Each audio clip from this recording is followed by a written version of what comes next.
Our next story is from Pakistan, from the Balochistan province. It's the largest region of Pakistan. It has an abundance of mineral wealth.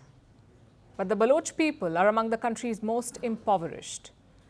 For decades, they have been neglected by Pakistan's politicians and repressed by the country's all-powerful military.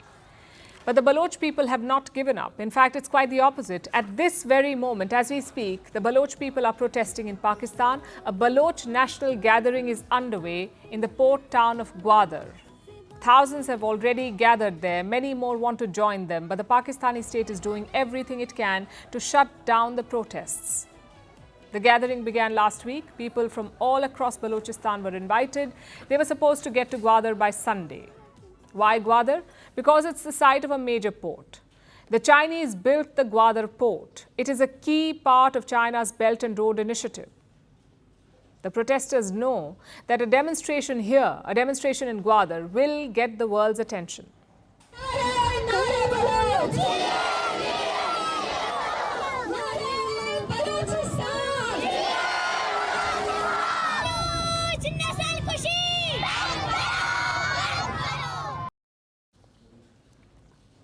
Thousands took to the highways in colourful caravans. They were making their way to Gwadar from across Balochistan, but their path was blocked by the Pakistani security forces.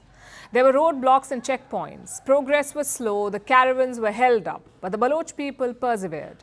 So the Pakistani forces defaulted to a tried and tested method: violence. A caravan was fired upon in the town of Mastung, near the provincial capital Quetta. लोग इधर जख्मी हुए हैं public पे ये YFC वाले गाड़ियों के खैर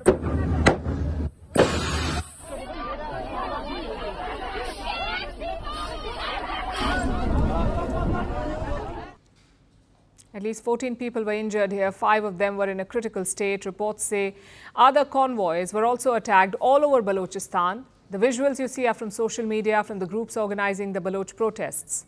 They kept uploading the videos as proof of Pakistan's heavy-handed approach.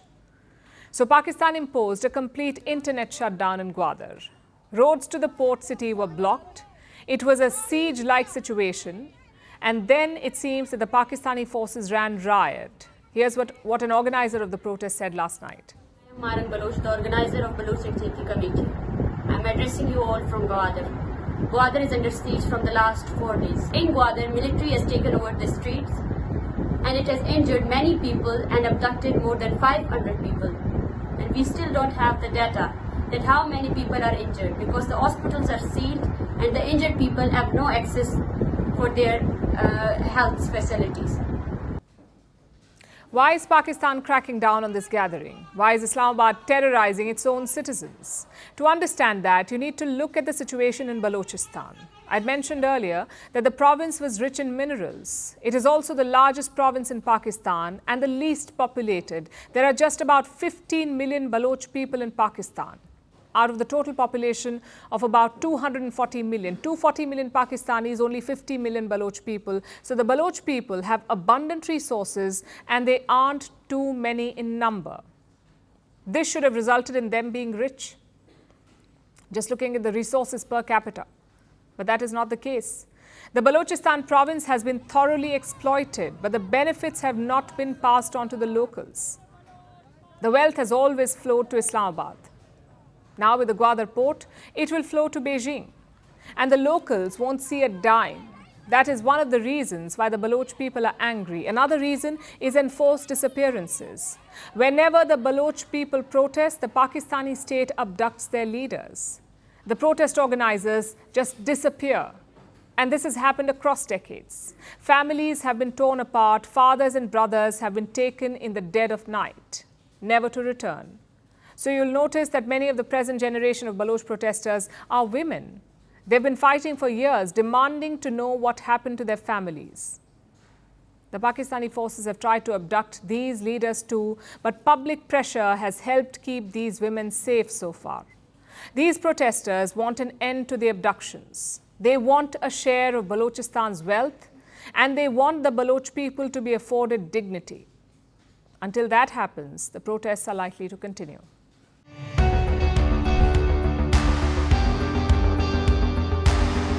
across continents, one powerful news source. Bringing you diverse perspectives on the issues that matter.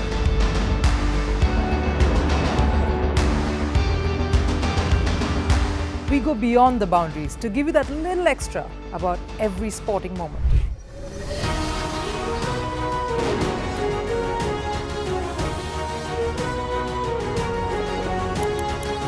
So thank you for making Firstpost 5 million strong.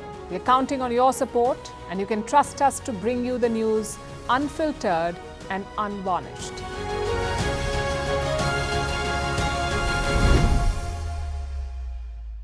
One tree for humanity. One tree for Mother Earth. One tree for our future. Project One Tree, a News 18 network initiative.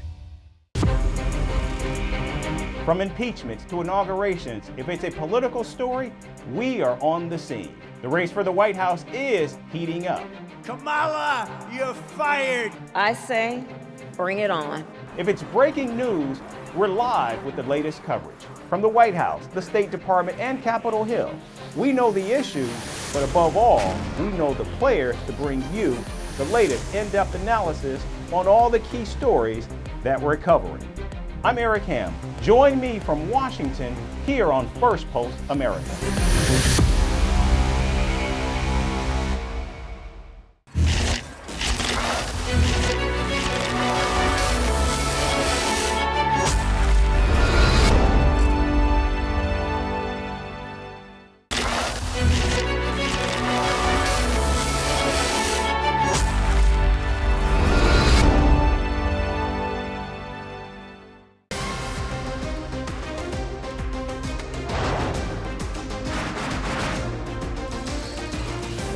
On the show today, the T20 World Cup Bangladesh has moved across to the West Indies. What can we expect